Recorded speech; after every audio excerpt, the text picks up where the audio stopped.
কি ও মাসুদ ভাই, কি করেন এখানে ভাই?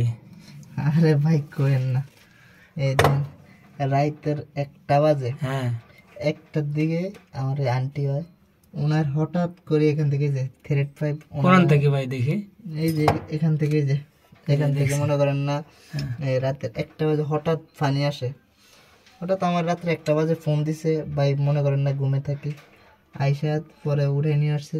আইসা দেখি এখান থেকে পুরো পাইপটা, ওই যে আমি ফালাই দিছি পাইপটা, পাইপটা পুরো ফাইডা, পানির এত স্পিড থ্রেড পাইপ ফাইডা গেছে, ফাইডা পুরো ফলসাদ এবং রুম গিজার সব কিছু ব্যাগ ট্যাগ সব ভিজে গেছে, দেখতেছি সব পুড়ে গেছে, কার্টন টার্টন সব ভিজে আসলে। গেছে। পরে যে আজকে এসে যে অনেকগুলা খুইলা আবার নতুন করে জিএফএফ দিয়ে করতেছে এখন।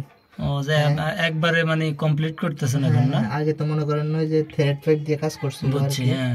এটা কোম্পানির কাজ, তো এখন আপনি জিআই দিতেছেন? এখন আমি জিআই দিতেছি, পার্মানেন্ট করতেছেন আর কি কাজটা? হ্যাঁ, পার্মানেন্ট করতেছি। তো এখন সব কইলা এই যে জিআই, এই যে জিআই যেগুলা কাটছি, এটা গ্যারান্টেড কি রকম আসলে প্লাস্টিক থেকে?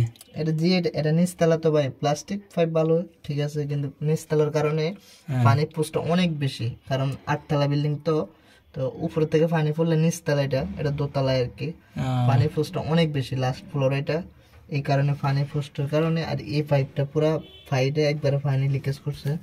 তো আজকে আমরা আর কি এটা থেকে মনে করেন না, এখন আপনার যে এফেক্ট দিতেছেন তো পানি লিকেজ বন্ধ হবে তো ইনশাআল্লাহ? ইনশাআল্লাহ ইনশাআল্লাহ সব খুইলা আবার নতুন করে 1 নাম্বার করতেছি আর কি। আচ্ছা ঠিক আছে ভাই। ভাই দেখেন না ভাই, এই বসারও কি কষ্ট আসলে, এই যে বিমের নিচে ওইদিকে যাওয়া যায় না ভাই, ঠিক আছে, কোম্পানির কাজ দেখেন, কোম্পানি করছে, মাথা নিচু করে কাজ করা লাগে, দেখেন কত কষ্ট করা লাগে। বিমের নিচে 1 ফিট জায়গা আছে, এখানে বসাও কঠিন। তো ভাই থাক, ভিডিও ঠিক আছে ভাই? না ভাই ঠিক আছে, দেখলাম আর কি কোন ক্রিটিক্যাল একটা জায়গা, ভিডিও ছাড়েন না ভাই। না না ছাড়বো না ইনশাআল্লাহ। ঠিক আছে, তাহলে কাজ করেন আর কি। আচ্ছা ঠিক আছে, আল্লাহ হাফেজ। অবশেষে আমাদের কাজ কমপ্লিট, ফিটিং করে দিলাম, এই পুরোটা জিয়ে দিয়ে দিয়েছি, পুরো পাইপটা। টেস্টার, কারণ টেস্টার পানি লাগে না। এই যে আমাদের গিজার, তো পুরো লাইনটা এখন জিয়ে দিয়ে দিছি। আগে থ্রেড পাইপ ছিল, থ্রেড পাইপ থাকার কারণে পুরো পাইপটা দেখেন, পুরো পাইপটা বাঁকা হয়ে গেছে, ফাইটা গেছে। তো এখন জিআই পাইপ দিয়ে আবার ওয়ারিং করে দিছি, একবারে এই মাথা ওই মাথা, একবারে চাবি পর্যন্ত।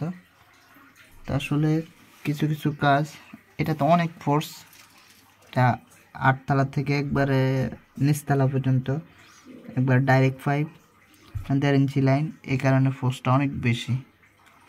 তো আসলে এখন ফুল কমপ্লিট করে দেওয়াতে এমনি কাজটা খারাপ হয় নাই, সুন্দর হয়েছে। তো সবাই ভালো থাকবেন, সুস্থ থাকবেন।